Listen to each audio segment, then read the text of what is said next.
আসসালামু আলাইকুম। জমির বাজার থেকে আপনাদের স্বাগত। ঢাকা উত্তর সিটি কর্পোরেশনের ৪৭ নম্বর ওয়ার্ডে ৩.৫ কাঠার একটি প্লট, একদম চমৎকার প্লট, বালু দিয়ে ভরাট করা, উভয় পাশের রাস্তায়। এটা হচ্ছে ৮ ফিটের রোড। এটা দেখছেন ৮ ফিটের রোড। এক পাশের সীমানা শুরু হচ্ছে এখান থেকে, এভাবে লম্বালম্বি চলে যাবে এই পর্যন্ত, ওইখান থেকে এই পর্যন্ত, তারপরে যে তারের খুঁটি দেখতে পাচ্ছেন এই পর্যন্ত। এটা হচ্ছে ২০ ফিটের রোড, ২০ ফিটের রোড। আর এই যে তারের খুঁটি, এইটুকু হচ্ছে লম্বালম্বি। ৩.৫ কাঠার জমি, ঢাকা উত্তর সিটি কর্পোরেশনের ৪৬ নম্বর ওয়ার্ড,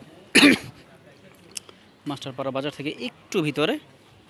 চমৎকার লোকেশনে জমিটির অবস্থান। এখান থেকে এক প্লট ভিতরে ৩০ ফিটের রোড, এক প্লট মানে ৩০ ফিট রোড থেকে একটা প্লট ভিতরে। চমৎকার লোকেশনের এই জমিটি যদি আপনারা কেউ নিতে চান তাহলে সরাসরি যোগাযোগ করবেন, আসবেন, দেখবেন। এটা মোটামুটি লোকেশন অনুযায়ী এটার প্রাইসটাও একটু রিজনেবল আছে। যোগাযোগ করবেন, যোগাযোগ করলে আমি জমিতে নিয়ে আসব। ৩০ ফিটের যে কার্পেটিং করা বর্তমান রোডটা আছে তার থেকে একটা প্লট ভিতরে। চমৎকার পজিশনের এই জমিটি ঢাকা উত্তর সিটি কর্পোরেশনের ৪৬ নম্বর ওয়ার্ডে, মাস্টারপাড়া বাজার থেকে অল্প একটু ভিতরে। আপনি পায়ে হেঁটে চলে আসতে পারবেন, আবার চাইলে গাড়ি ব্যবহার করতে পারেন। এই ধরনের যারা জমি খুঁজতেছেন সরাসরি আমাদের সাথে যোগাযোগ করবেন। আমাদের কাছে প্রচুর জমির সন্ধান আছে। আপনার চাহিদা ও বাজেট আমার সাথে শেয়ার করলে আমি আপনাকে সহযোগিতা করব জমি দেওয়ার জন্য।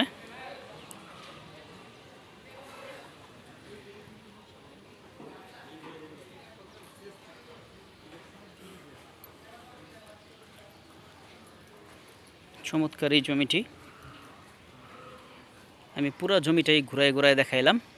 আশপাশে হাইরাস বিল্ডিং আছে, আশপাশে স্কুল, কলেজ, মাদ্রাসা সবই কাছাকাছি। এখান থেকে এয়ারপোর্ট উত্তর আবদুল্লাপুর থেকে মাত্র ২ কিলো ভিতরে। উত্তর আবদুল্লাপুর থেকে ২ কিলোর মধ্যে যারা জমি খুঁজতেছেন তারা দিতে পারেন। অত্যন্ত সুন্দর লোকেশন। উত্তরা আজমপুর থেকে ৩.৫-৪ কিলোমিটার ভিতরে আমার অত্যন্ত সুন্দর এই জমিটি। যদি নিতে চান সরাসরি যোগাযোগ করবেন, আমি দেখাই দিব। কাগজপত্র ভালো, কাগজপত্র চেক দেওয়া হয়েছে। আপনারা চাইলে আমি প্রথমেও কাগজপত্র আপনাদেরকে পাঠাই, হোয়াটসঅ্যাপে যোগাযোগ করলে যদি আপনার কাগজ চান আমি কাগজও পাঠিয়ে দিতে পারবো। তো ধন্যবাদ, ভালো থাকবেন, জমির বাজারের সাথে থাকবেন। আপনাদের চাহিদা ও বাজেট শেয়ার করে আমাকে সহযোগিতা করবেন, আমি যেন আপনাদেরকে একটা ভালো জমি দিয়ে সহযোগিতা করতে পারি। ধন্যবাদ, ভালো থাকবেন। আসসালামু আলাইকুম।